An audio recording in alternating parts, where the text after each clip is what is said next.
Alors, soit tu donnes ton sort à quelqu'un qui va gérer, soit c'est le gouvernement, soit c'est une entreprise, soit tu le prends en main. Tu le prends en main. Si tu es une âme sensible, passe ton chemin. Par contre, si tu es quelqu'un qui te remet en question, qui est en quête de l'excellence, tu es au bon endroit. Alors, bienvenue dans Point de vue. Alors, ici, qu'est-ce qu'on fait? On remet en question tous les sujets auxquels nous sommes exposés. Et pour ce qui concerne le sujet d'aujourd'hui, nous allons parler de la productivité. Alors, accrochez-vous, c'est parti.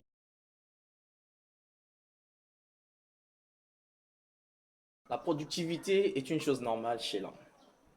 Il a la recommandation depuis la Genèse. Pour les chrétiens qui vont à l'église, ils le savent très bien. Dieu a donné cette parole à Adam pour être sûr que son autorité reste sur l'homme. Cultive et garde. Pour ceux qui ne vont pas à l'église, c'est pas grave, mais ils mettent en pratique ce principe. Et c'est donné depuis la bénédiction est donnée depuis le départ où Dieu demande à l'homme de dominer, de se reproduire, de multiplier, ainsi de suite. Il ne s'agissait pas seulement de faire des enfants, non, loin de là.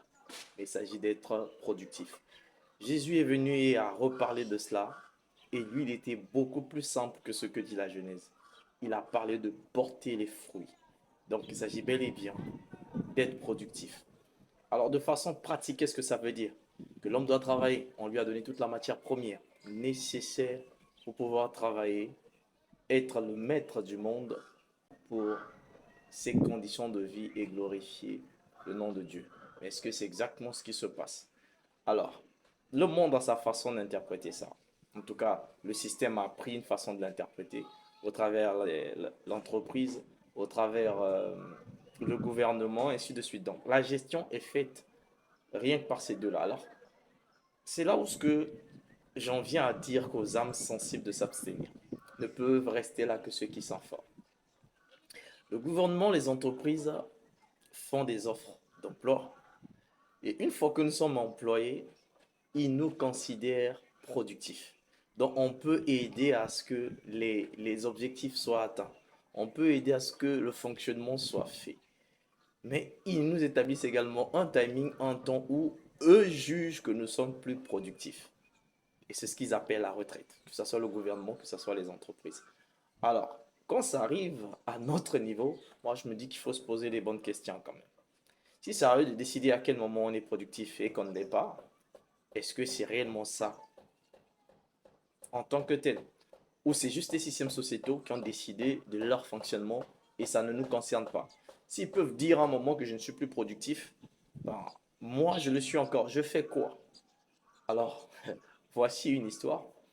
Et souvent, il m'était arrivé en 2015 de passer du temps avec un oncle à mon père, donc grand-père pour moi, qui avait l'habitude de tellement me chamailler qu'il a commencé à travailler à 22 ans, ainsi de suite et tout ça. En tout cas, j'encaissais. Et c'était bon, la vie de fonctionnaire, ainsi de suite, après retraité finalement. Mais ce qui est drôle, c'est que il était en mauvaise santé, fauché. Et donc, pendant qu'il se considérait retraité, donc plus productif pour le gouvernement, ben, moi j'étais témoin qu'il était maltraité parce que ça donnait rien de bon pour pouvoir suivre le même chemin que lui. Et je suis sûr qu'aujourd'hui, il n'est pas le seul dans ce cas-là. On est nombreux à penser, que ce soit les aînés, que ce soit ceux qu'on a pu voir, se dire que c'est à d'autres personnes de décider qu'on est productif. Et quand ça arrive, qu'on n'ait plus besoin de nous, on nous fout dehors. Et aujourd'hui, tous les gouvernements travaillent de façon à ce que la retraite soit exclue. Bon, ce qui veut dire que le jour où ils n'ont plus besoin de vous, vous n'avez plus les droits, mais vous partez à la retraite quand même. Ils vous diront que non, vous êtes plus productif pour partir. Alors, qu'est-ce qu'il faut faire à partir de là? Ça veut dire que la productivité, c'est pas aux gens de définir, c'est déjà dans l'homme. Alors, qu'est-ce que toi tu produis qui puisse avoir de la valeur pour te faire de l'argent?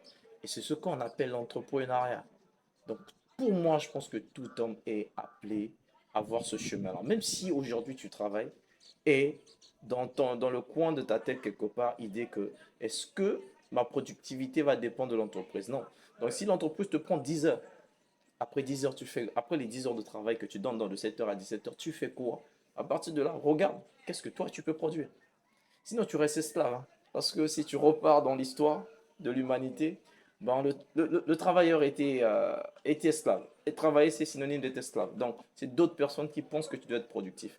Et l'histoire la plus connue pour les chrétiens est celle des Égyptiens et les Israélites. Pendant que les Israélites sont chez eux, ils ne sont pas appelés travailleurs, ils sont appelés esclaves. Ils sont appelés esclaves.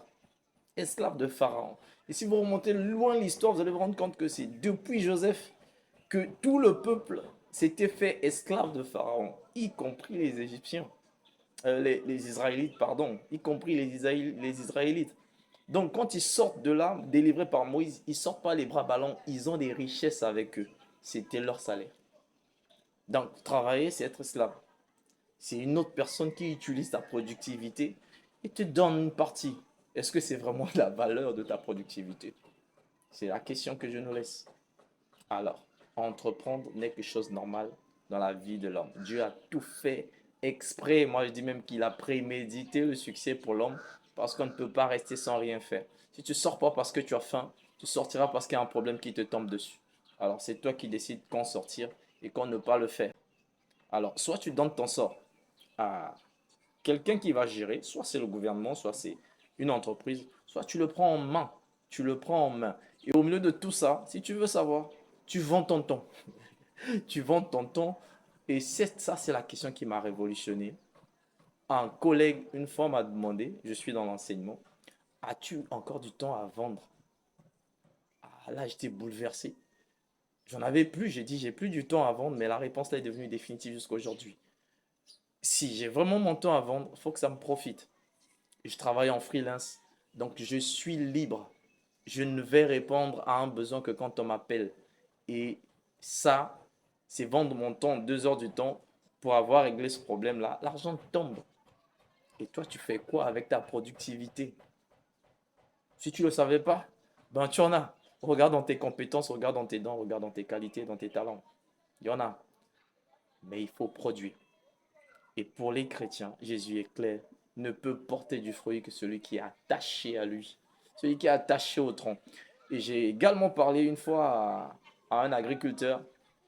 Il m'a clairement expliqué que si un fruit doit porter plus, un arbre pardon, doit porter plus de fruits, il faut qu'il soit émondé, de façon à ce que la sève ne s'éparpille pas, que l'arbre n'aille pas trop loin en taille ou en stature, mais il y a une stature donnée où il faut émonder pour que la sève circule naturellement dans tout le tronc pour qu'il y ait beaucoup de fruits. J'ai demandé, j'ai observé de façon pratique un oranger qui n'était pas assez lent, mais qui avait un nombre incalculable de fruits. Vraiment, c'était l'abondance par rapport à ce que j'avais vu. Alors, active bien ta curiosité, va chercher au-dedans de toi et tu vas forcément trouver de quoi tu es capable. Qu'est-ce que toi tu peux produire et que les gens vont venir vers toi. Et une fois que tu arrives à trouver, ben naturellement, tu es libre, libre de décider de ton temps et de ton argent. Quelle est la valeur qu'il faudra qu'on te donne? Bienvenue encore une fois dans Point de vue. Si tu es sensible, en tout cas s'il te plaît, tu gardes pour toi, mais si tu veux en savoir plus et qu'on en discute, en tout cas donne-moi ton point de vue dans les commentaires. N'oublie pas de t'abonner surtout et surtout lâche un like et ce cœur rouge là pour pouvoir encourager une fois de plus. Merci et bien des choses à vous.